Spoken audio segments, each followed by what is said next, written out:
अरे क्यों मौन नहीं रो रहे थे? जो तुम्हारा समझ मारी थे क्यों रो रहे थे? तू क्यों रो रहे थे? कि साहब मैं तो इसलिए रो रहा हूं कि आप जैसे 5 पंच जो परमेश्वर के रूप में है, आप जिस दिन इस धरती के ऊपर 5 परमेश्वर नहीं रहोगे उस दिन मेरा क्या होगा? भाई ऐसा फैसला करने वाले लोग नहीं रहेंगे उस दिन मेरा क्या होगा? तो ये कांग्रेस के नेता इसी तरीके से फैसला कर रहे हैं। आपने अपने बच्चे को भेजा होगा जयपुर के अंदर, आपने अपने बच्चे को भेजा होगा जयपुर भेजकर पैसे दिए होंगे कमरा किराया लेकर, आपने अपने बच्चे को भेजकर कोचिंग के पैसे दिए होंगे, आपके घर में त्योहार था, शादी थी, तब भी आपने अपने बच्चे को नहीं बुलाया।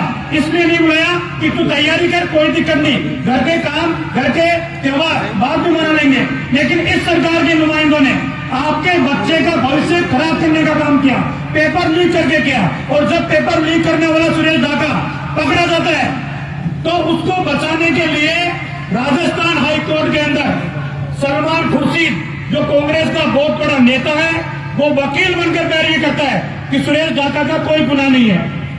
मेरा आपसे सीधा सीधा यही है, आप इस सरकार ने आपके बच्चे का भविष्य खराब किया है तो मैं आपसे हाथ जोड़ के निवेदन करता हूं, वक्त बार बार नहीं आता, ये वक्त आपके हाथ में आ रहा है, इस वक्त के साथ चलिए और राजस्थान में आपके बच्चे का भविष्य जिसने खराब किया है ऐसी सरकार को उखाड़ फेंकने का काम करे। इतना ही मुझे निवेदन करना था। धन्यवाद। बहुत बहुत धन्यवाद रामलाल जी। और मैं आदरणीय राजेंद्र सिंह जी राठौर नेता प्रतिपक्ष आमंत्रित करता हूं कि आप आए और हम सबको संबोधित करें। जोरदार ताली से स्वागत करें।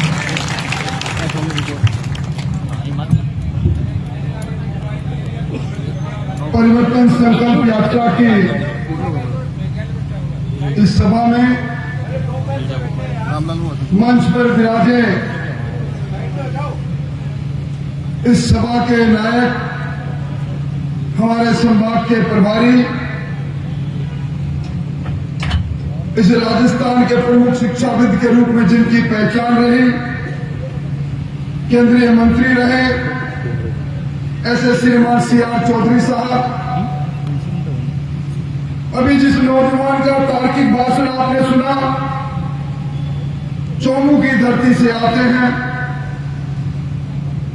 और जिनकी धारदार बातों से हमें कई बातें बिना कहीं निकल आती हैं, ऐसे हमारे नेता रामलाल जी, इस झुंझुनू जिले में भारतीय जनता पार्टी की अगुवाई करने वाले पवन जी, हमारी पार्टी के प्रदेश उपाध्यक्ष भाई सरवण जी, बरसों से इस जिले में पार्टी के काम को गांव-गांव तक पहुंचाने में संघर्ष कर रहे विशंबर जी, भाई राजेंद्र भांबू जी, भाई बबलू जी, भाई विनोद जी, भाई राजीव जी, भाई बाबल जी और झुंझुनू की प्रथम नागरिक हर्षिनी जी,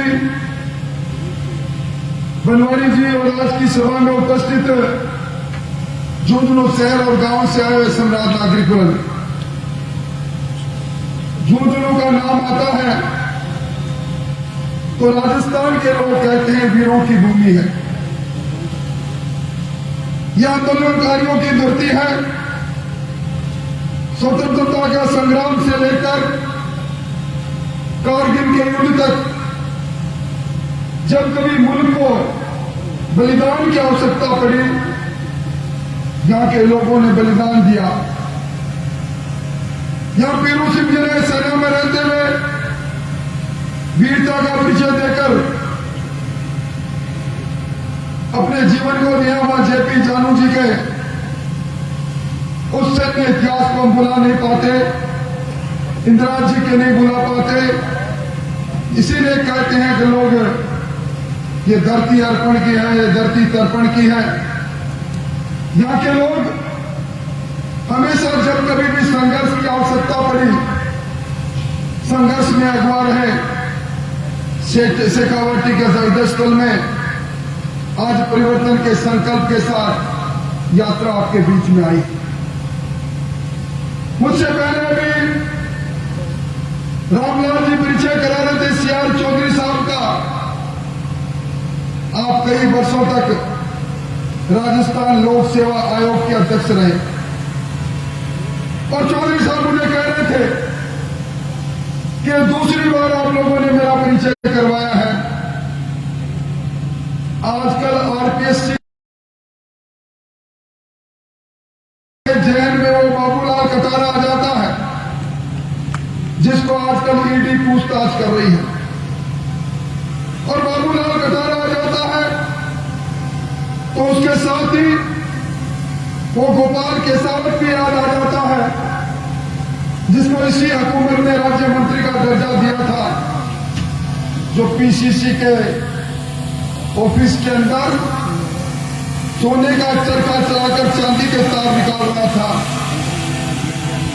आपके मन में दर्द है कैसे संवैधानिक संस्थाओं में इस सरकार की सरपरस्ती में जब इस प्रकार के भ्रष्टाचारी लोग आ गए तो उनसे पैदा होने वाले हमारे प्रशासनिक पदों पर जाने वाले अधिकारी कैसे होंगे, जिनकी बुनियाद में बेईमानी हो, जो बेईमानी की पैदाइश हो, वो बरसों तक जब राजस्थान में अपने कार्यों का अंजाम देंगे, जनता का काम करेंगे तो उसमें कितना भ्रष्टाचार होगा।